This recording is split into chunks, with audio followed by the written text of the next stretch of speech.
Kale bamita Schwarzenegger kumonana kwa kaita na mwenda tutandikidde wane wa Schwarzenegger ku nsonga za Minister Balamu ayimiriza ekivulu ky'okujjukira omugenzi Paul Job Kafeero era ng'ekivulu kino kibadde kitekebwa mutabani we gwe bayita Schwarzenegger Kafeero.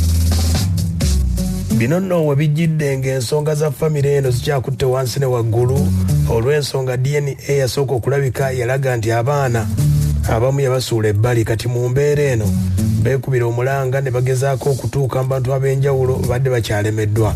Bwe batuukidde wa minisita era n'ayimiriza buli kyonna ekigenda mu maaso ku nteekateeka za Paulo Kafeero.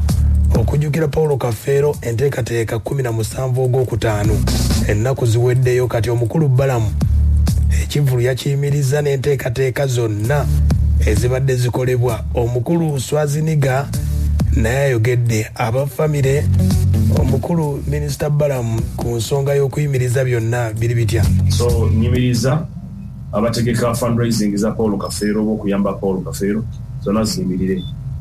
Nsabye director wa CID okuinvestigatinga abatunze ebintu bya Kafeero ng'abaana bonna tebakkiziganyiza kyombayimiriza ate nsabye director wa CID ateeka okunoonyereza. Ekyokubiri nsabye abakyala bonna mu Uganda abagamba nti balina abaana ba Paulo Kafeero babaleete era nonze contact abeere ssenga mwanyina wa Paulo Kafeero amanya ge bamuyitani Nantongo Sara abeere contact w'abaana bonna bali yesalinge akwatagane ne director waffe wa CID ne forensic kulaba nti batula mu lukiiko babajjeko ndagabutonde abaana bonna. Nsabye government eyeyame okubayambako okusasulira okubawa service ya ndagabutonde laboratory ya government ya Uganda Police. Ensonga ogiwulidde ensonga nga bweri ate eyokuziikula Paulo Kafeero eyimiridde bweti wulira. Pathologist wa Uganda Police Dr. Moses Yarwanga agambye nti ekyetaagisa okukola ku luziikula kujjayo eggumba ly'omugenzi era kijja kukolebwa kuba tetusobola kuleka abantu nga tebalina kika. Abantu bwe baana b'omugenzi Kafeero ng'ate abalala tebakkiriza tulina DNA okukola sample za DNA za mirundi mingi. Paulo abaina muganda waaliwo nga yali muganda wa Kafeero ng'ensi emulaba nti ono afaanana Kafeero oba mwanyina ono afaanana Kafeero oba taata we nti waali omugenzi Kafeero DNA ziraga. So tujja kulonganyizibwa pathologist of which Dr. Yarwanga agambye kooti yabawa order bakole DNA abalala ne badduka mu kooti ne bayimiriza DNA kati katugende mu criminal kuba kati nze sigenda kugenda mu bibadde mu kooti katugende mu criminal abatunda ebintu bya Kafeero be baani nga mwena temukkiriza ate nga mugamba muli baana be bwe agamba nti be baana ba Kafeero ate mwe muli baana baani bwe muba mulimeddeko nti muli baana b'omugenzi Paulo Kafeero then omugenzi Paulo Kafeero bajja kufuna endagabutondeze.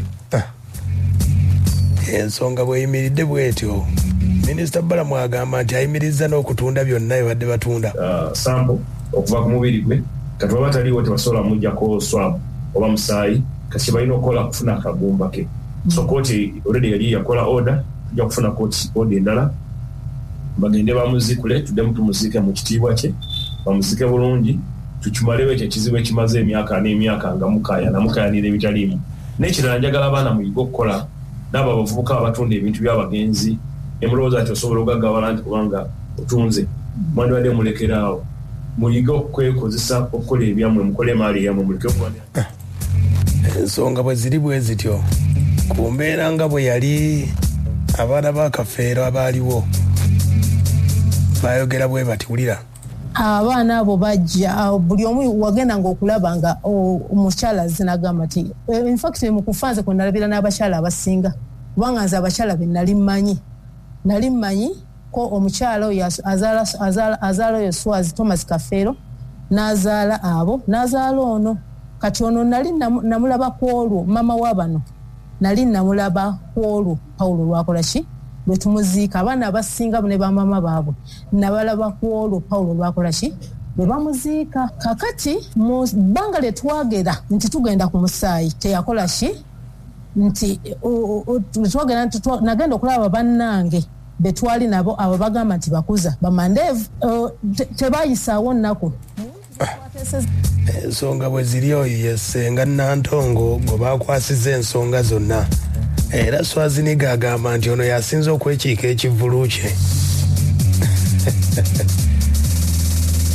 kati senga Nantongo wuno agamba nti bwe baatuuka kaddeko omusaayi beewuunya nnyo abaana baagenda kukola DNA nga bannaabwe tebabategeezezaako. Kubanze neewuunya baba bakebedde omusaayi nze mmanyi nti kibeera kyama ne bajja olunaku lumu ne bababuulira nti bano bakwatagana bano tebakwataganye. Naye yali amanye ekigenda mu maaso nti omusaayi tegukola ki?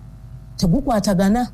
Ne wayita ebbanga ndowooza gyali myezi 2 n'ekitundu nga gunatenga banatera okutuyita batuwe results ezo. Abaana abamu abaavaayo nga 3 nga bamaze okukola ki? Okutunda ennyumba y'ekajjansi nga bagitunze. Kakati ne baŋŋamba nti ennyumba baagitunze. Ne nziruka mangu nnyo ne mbagamba nti bannange ennyumba baagitunze, bani abagitunze? Tugenze ku LC nga ba LC bakola ki? Bebuzaabuza. Ne wayita ndowooza ali wiiki ezaali nnaku nga 3 ne batuyita Nakasero. Nzijukiranga yana oba yalinga public holiday kyenzijukira.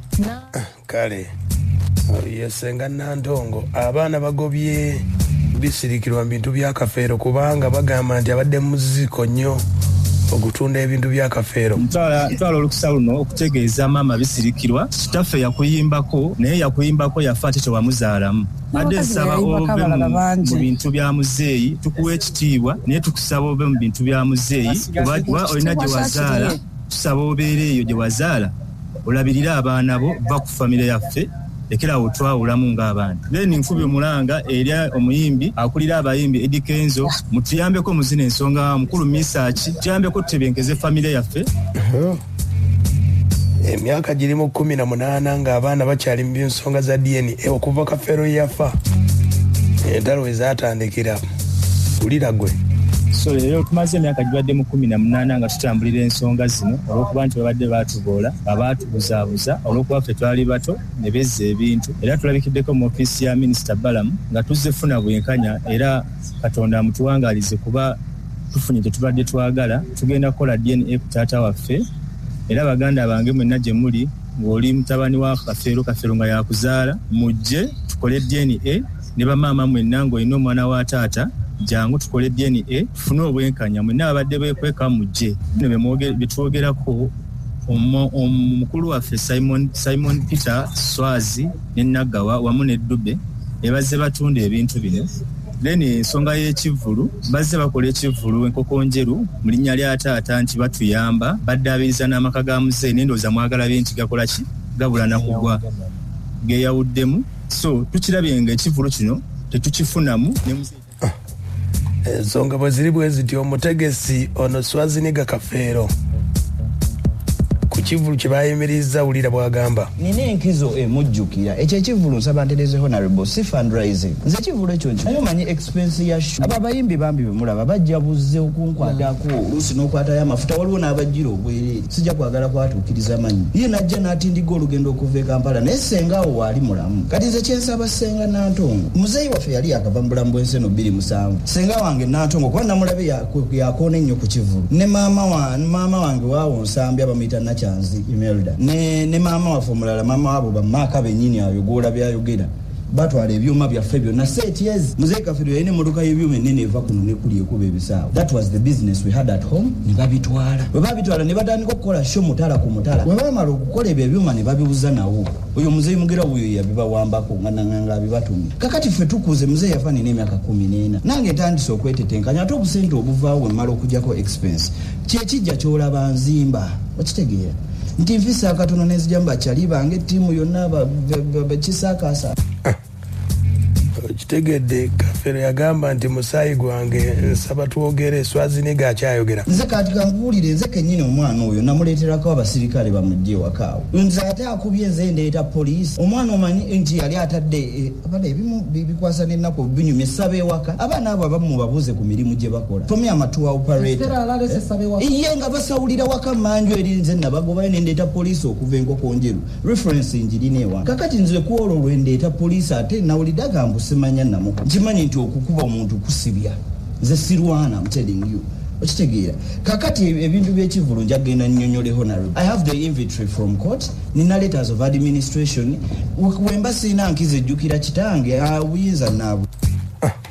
Swaziniga yeeganye n'okwegaana mbu tatundangako kintu kya Kafeero yabikuuma bukuumi wulira sirina genda ondeetereyo endagaano eriko Swaziniga Kafeera atunze kino era ettaka lyonna n'eribakaayanya right now ate nze ndi 10 anti nkubuulira amazima mwami bali bagenda kubba ettaka lyaffe taata nenkwata ebikajjo gw'oli mulimi nkulaba nenteeka ku ttaka lya muzeeyi wange lyonna ebikajjo for safety nga buli womenya ku kikajjo kyange bakuba ki kwe kuli kuumaawo bwenti wakati activity going on down there family knows w'olimira oli najja n'akulaga nti w'obadde osaayo w'ogenda olimira ataddewo abaakakajjo balimewo kubanga ye bamuwa ssente wetolina mugaso n'ensimba kasooli nalima kasooli yika 2 aba atuuse okukoolebwa ne baleeta tulakita n'emulima n'engenda ewa osi w'engogwe yandaga nti sirina kwogera ebintu ebyo byalwawo nga batubuzaabuza ne twetala buli wamu ne bigaana ne bakyeyamaani ekirungi ekituyamba nti bakyeyamaani ebintu ebyo mulezi abikola